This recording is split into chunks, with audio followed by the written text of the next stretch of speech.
Welcome back to the Piping Pastor. Well, I made it through my unsweet tea, so I am moving on to try some new stuff now. And so for the first one today, we have Pesse Canoe. So I've never tried this before, so this will be a first time opening, unboxing, full experience with all of you folks.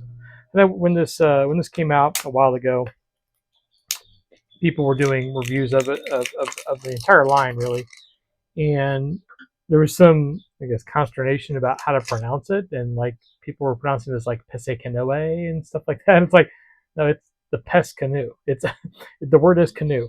It's Pesse is a town in the Netherlands where this ancient boat was found, the oldest boat ever discovered, and it's like a dugout boat basically, so like a canoe. So it's referred to as the Pesse Canoe because that's where it was discovered. It predates Christ by several centuries. In any case, that's the claim to fame in that town in the Netherlands. Since this is a Dutch brand tobacco, they obviously are harking to their claim to fame. So anyway, got these clever little tin here. So opens like on a little hinge. And this is their Latakia flake. I should have mentioned that. This is the Pesse Canoe Latakia Flake 20. That's, well, okay. I mean, it smells like Latakia. Latakia. Actually, pronounced Latakia. Again, because the town in Syria, and the pronunciation is Latakia, but I've always pronounced it Latakia, and it just kind of sticks in my head, even though I know it's wrong. But, I mean, it's, well, as you can see it there, the flakes are rather large.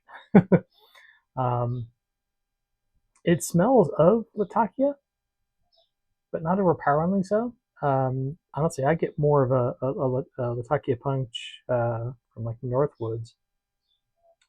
So the flakes seem a bit heavy, maybe a bit dry, or a bit wet. I mean, so I'm gonna give this a little drying time, and then we'll come back and we'll see what we see.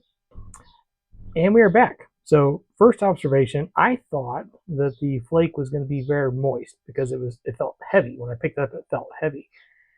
And then when I went to put it in the tray to crumble, it started breaking apart in my hand. I was like, oh, this is not moist at all. This is incredibly dry, like almost kindling dry. And then it reminded me, I think on one of the reviews I saw, that someone had made a point of that the containers for the Pesse Canoe weren't sealed really well. And well, you can see when I open it, it's like a hinge lid, and it's a neat little 10 hinge lid, but it has like a plastic seal around the outside. But apparently, either not good enough, or they just have very dry tobacco to start with. So I did put the rest of the flakes in a jar, and I may have to do some rehydrating on that. We'll see how this smokes as it is. So first impressions.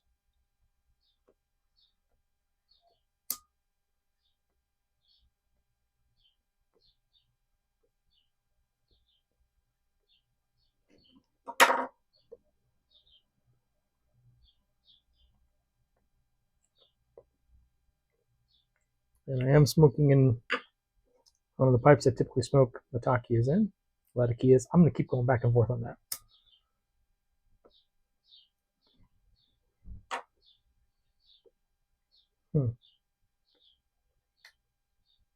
Well,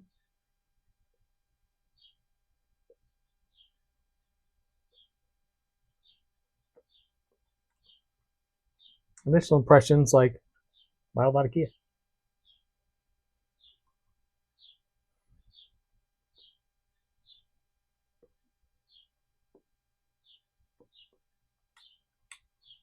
I mean,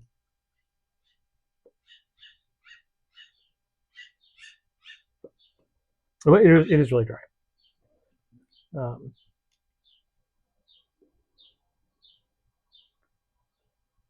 So that may have something to do with the impression I'm getting.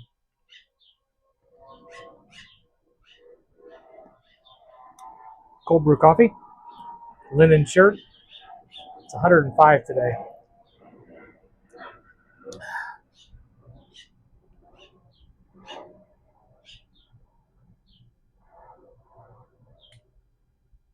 one's pretty good.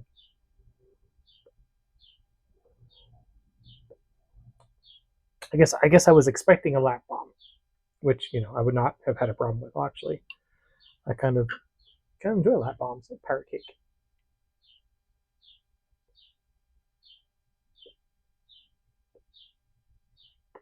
But this is not that. This is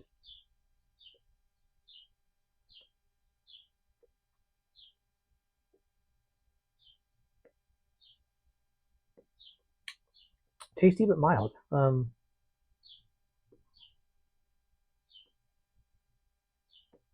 I could see this one being either uh, like a first, maybe not a first thing in the morning smoke, but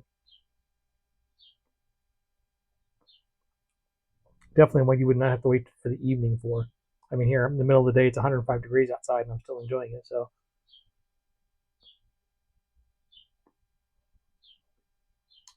yeah, I would give this a purchase again, but probably not seller.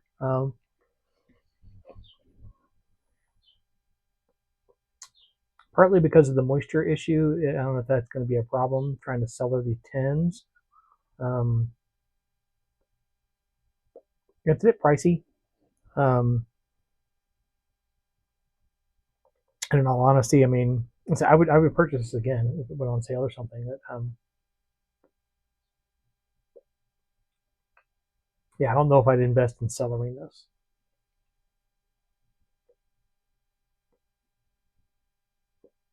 But all in all, pretty good tobacco. So happy with it.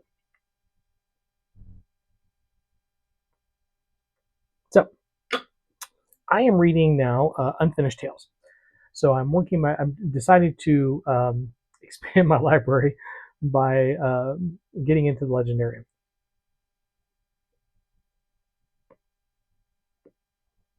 Legendarium, of course, is the collection of all of Tolkien's works. Now, um, there's still the History of Middle Earth I still have to purchase, but I've got Lord of the Rings, The Hobbit, Silmarillion, The Letters of Tolkien, and Unfinished Tales, which I'm almost just about finished with. So, I have the Tale of Beren and Luthien in my copy of the Silmarillion. It's like a bonus thing in there. So yeah, I have to get the History of Middle Earth, and then I don't know if I'm going to get the poetry stuff. The Legend of Tom Bombadil and The Road Goes Ever On, because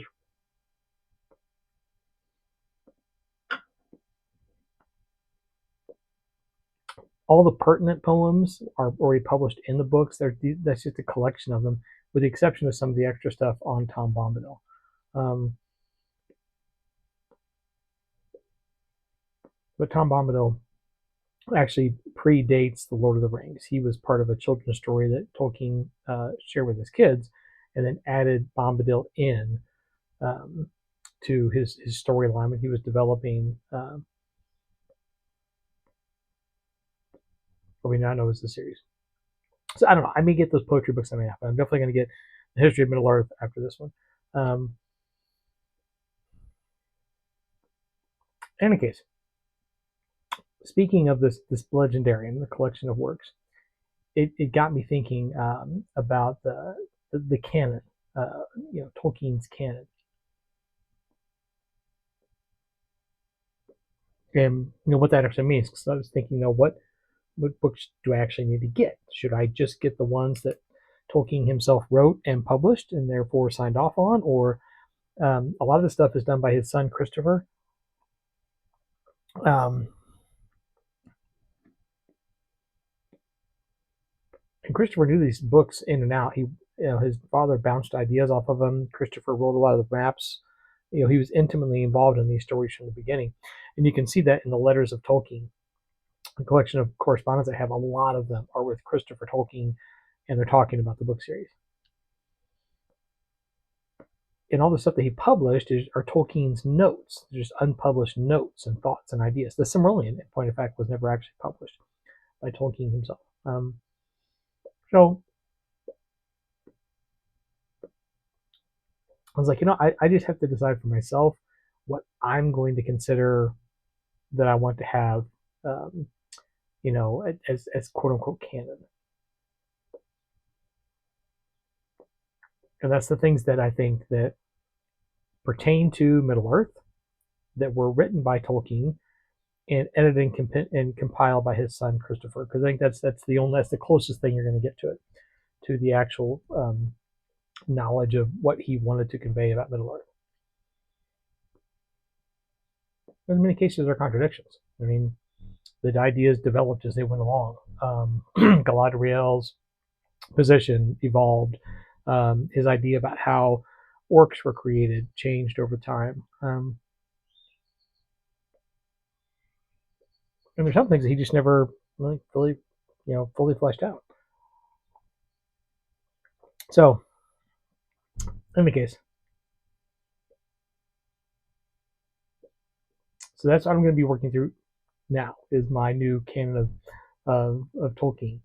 But that got me thinking about the canonization of Scripture in Christianity, and how that sometimes is a point of contention, because people are try to make the argument that it was created by humans, and they got together at the council. My light's still on there. They all got together at the council and just picked and chose what should be in and what should be out. And they were directing the course of history, and they were constructing this religion, and people try to use this as an argument against Christianity. That's based on a collection of stories that a bunch of people just decided to put together. What about the stuff they left out? And it's not really how that worked. First of all, the Old Testament was canonized as well, after St. Jerome translated it, which is why we have a difference between the Catholic and Protestant Bible, because the Old Testament that St. Jerome translated into Latin was larger. And then the rabbis and scholars got together and they canonized the Old Testament scriptures, and that's what Martin Luther worked off of, which is why the Protestant version of the Bible has stuff in it that's not the Catholic version. But you can find different versions. The Ethiopian Bible has everything in it. There's every apocryphal text is included. It's the largest Bible there is available, and the most expensive, because most of them are eliminated. But when I hear people try to make arguments about this, like, oh, what about this text? What about that text? And this and that, and this was taken out and this was put in. My response is always the same. Do you think God's plan for us could be foiled by editors?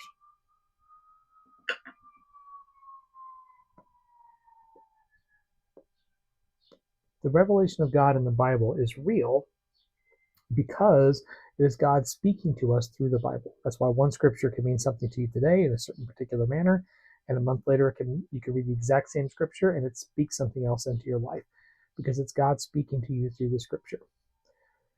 You can try to muddle things up, but it's not going to work. You can't do self-contradicting things with revelation of God, because God does not contradict God's self.